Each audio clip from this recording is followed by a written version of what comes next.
这颗炸弹看上去非常的完整啊，上面的这个撞针都还在，就是在他们村子附近把它挖出来的。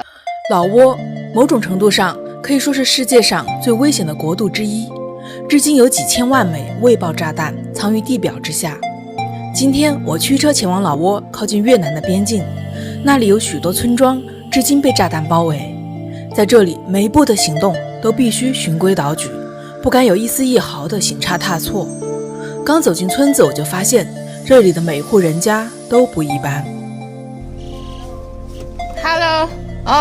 OK， no problem， OK， 他拿了一个那个小炮弹出来啊。他们夫妻俩正在制作一种看上去很普通的铝制勺子，动作利索，非常熟练。然而勺子的原材料却非常不普通。这些就是他们拿过来做这个炮弹的原材料啊，看上去这些东西都是看得出来啊，就是以前有一点年头的那种军用品啊。这是一个那个军用的水壶，这个东西啊，应该我觉得好多人可能稍微年纪稍长一些的人印象中应该都见过这个东西啊，就是那种饭盒，看上面还写了一些数字啊，就以前部队里头是用过的这个东西啊。然后还有一些炮弹啊，像这个，哇，这个有点沉哦。看预制的炮弹啊，这个东西都是他们用来现在做这个勺子的原材料。Underground it yeah that way OK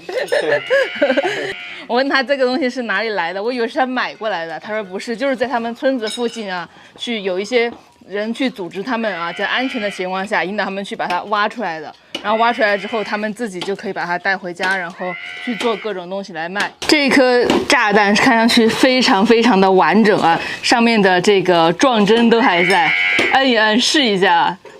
看这个地方都还能够摁动这个撞针啊。这个里面当然是拆除掉了那个炸药的，所以说它这个结构还是完整的，但是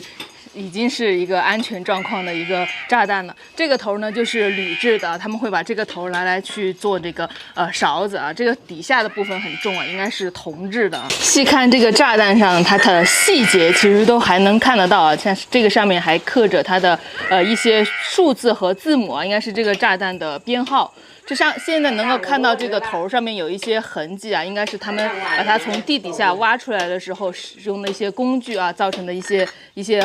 划痕在上面。其实这个炸弹在这个他们在挖掘的过程中啊，其实风险是挺大的。在老挝一年都在老挝啊有几万人都是因为这个无意间误触了炸弹而造成了死亡啊，或者是残疾。所以他们做这个工作啊，现在来说有引导的情况下，会相对会稍微安全一些，但是从总体上来说，风险依旧是非常的高。看它堆在这儿的一堆这个原材料啊，其实每一样都很有意思啊，都是一个过去的一些真实被战争中用过的一些东西啊。这个就是一个铝制的那个水壶啊，整个壶都还是比较完整啊，手感也非常的轻啊。还有这个应该是几个弹夹啊，这个里面都已经全部是锈和泥土啊，就感觉好像是刚从地里头其实挖出来时间并不太久。然后这个东西呢是一块非常大的一个铁皮啊，应该是那种比较大的那种炮弹的底部的那个尾翼啊，尾翼的一部分。我之前在那个琅勃拉邦的夜市上看到过好多这个勺子啊，之前还觉得怎么会有那么多啊？看上去其实真的是平平无奇，很简单，也没什么工艺。但是那个有几个摊位上的写了一些那个介绍文字啊，说这个是以前就是美军投下来的炮弹，留在老挝有数千万枚炮弹，然后他们用现在一些已经是挖掘出来的一部分用来做成的这种纪念品。这个东西我一开始以为这个东西真的只是一个噱头啊，今天来到了他们这个村子里头，看到这种真实的制作的场景，确实是确有其事。上世纪60年代开始，美军向这片土地上近乎疯狂地投射了1亿枚左右的炮弹，有几千万枚炮弹在当时并没有爆炸，留在了老挝人的房前屋后田地里。随后的岁月中，有5万多老挝人被炮弹炸死炸伤。而今日，这些深受炮弹之苦的老挝人在用炮弹制作工艺品谋生。看见这样的场景，有一种说不出的震撼。啊。5000那个老挝币啊，就是折合人民币的话，就是2块钱一个。问了一个相对来说就是比较现实的问题啊，就是做这个勺子1个月夫妻2个能赚多少钱？300万那个老挝币，折合人民币的话就是1200块钱，就是他们2个人的收入。อยู่บ้านเจ้ามีบ่แม่นอยู่มาอยู่ไปเอาป่ากันเลยตัวสั่นตัวจอมจะจอม呢。我问他们村里还有这种炮弹没有挖出来的吗？他说还有啊，他给我指一下，就是他们村子的周边就有挺多啊，就是因为他们是长期住在这儿的，他们很清楚，如果说外人不小心来到了这些地方、这些村子里面，没有这些村民的带领，自己随便去闯入这些地方的话，是非常容易踩到炸弹，引发非常不可挽回的一些问题。他们用这个炮弹做成的东西，不但有勺子啊，还有各种就是有纪念意义的一些小东西啊，都是比较简单，用模具一压就成型的。就是他们这个东西虽然是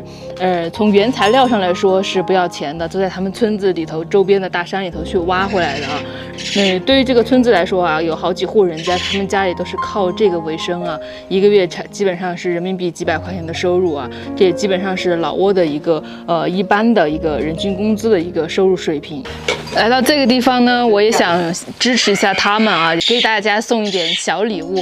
我打算在这里面呢选几份比较有代表性意义的小东西啊，然后呢在评论区每个平台啊的评论区选一位点赞量最高的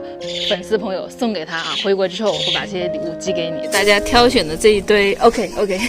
挑选的这堆礼物啊，然后我自己也挑了一个小小的旅游纪念品啊，挑了这个饭盒给小哥几十块钱吧，把它带走，把它清理出来啊，可以放在家里做一个装饰或者是一个纪念意义的东西吧。现在我们来到另外一家，就是刚刚那个小伙子他们家邻居啊，他们家也是做这个用炮弹做勺子做工艺品卖的，但他们家展示了有更多就是从这个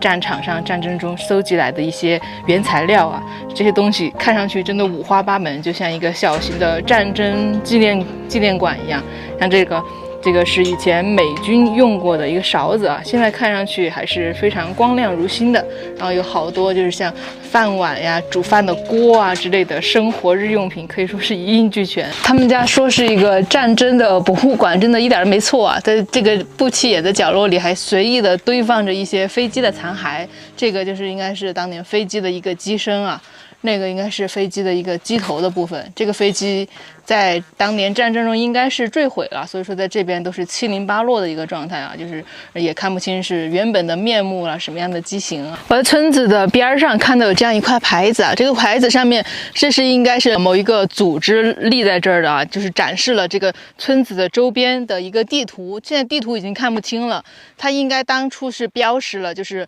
用一种红色或者是灰色的颜色来标识已经排过雷的和未排雷的一个区域啊，然后这个地方这个牌子应该是立了很久很久了，现在都已经看不太清楚了。当然这个村民们他们住在这儿，他们都熟悉哪个地方相对安全，哪个地方不安全。像如果是咱们不熟悉的人来到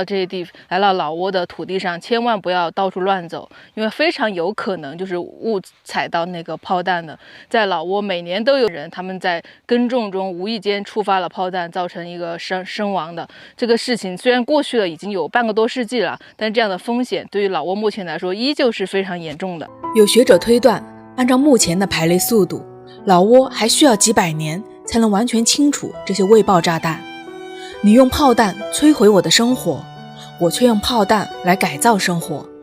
我终于明白之前心灵深受震撼的原因了。即使它是攻击性超强的武器，但在手无寸铁的无辜百姓面前，也能被改造成最无奈的生存工具。至刚至柔，写尽了人间极致的无奈。